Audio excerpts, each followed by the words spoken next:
Hey, it's Morgan from The Wolf, where we cover the interaction of sports and culture. Over the past couple of weeks, the Washington Redskins and its majority owner, Dan Snyder, have been mired in a number of controversies. So I thought I'd take the time to explain to you all of these controversies and why they're so bad.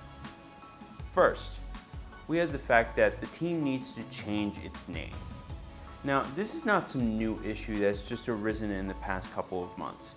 This is a fight that has been had by fans for over 20 years. The main problem is that Redskin is a pejorative term toward Native Americans. Think of it as the N-word for Native Americans. In fact, Redskin refers to the scalps that soldiers would take off the heads of dead Native Americans back in the 1800s. So with that in mind, why the hell is it still in the NFL in 2020? Well, I'll tell you why.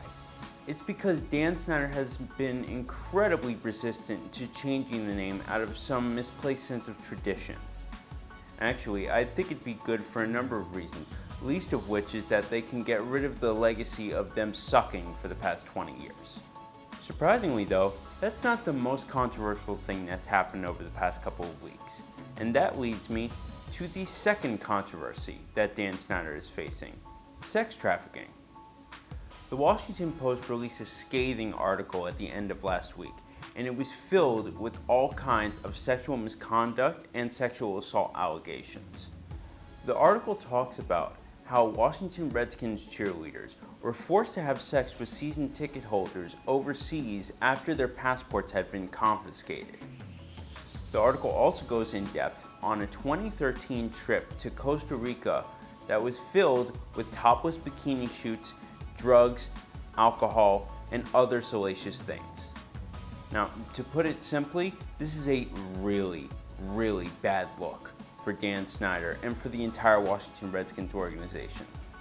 The article talks about how Jay Gruden, a former coach of the Redskins, and Larry Michael, the longtime voice of the team, played key roles in this scandal. Honestly, I don't see how they get out of this unscathed. However, the article also mentions something that is the third controversy on our list: match fixing. Now, match fixing is much more common in European soccer, though it has reared its ugly head in American sports before. The article talks about how at least $2 million were paid to NFL referees to throw the results of games. Now, if that's the case, Dan Snyder needs to go get his money back from those refs because the Redskins have still been horrible even if they've been getting help. However, the article doesn't only mention Dan Snyder as being part of this scandal, but also talks about how several other unnamed team owners have been part of it as well.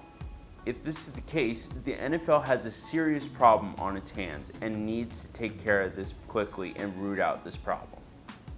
Anyway, what I'm trying to say is that Dan Snyder is in a world of hurt.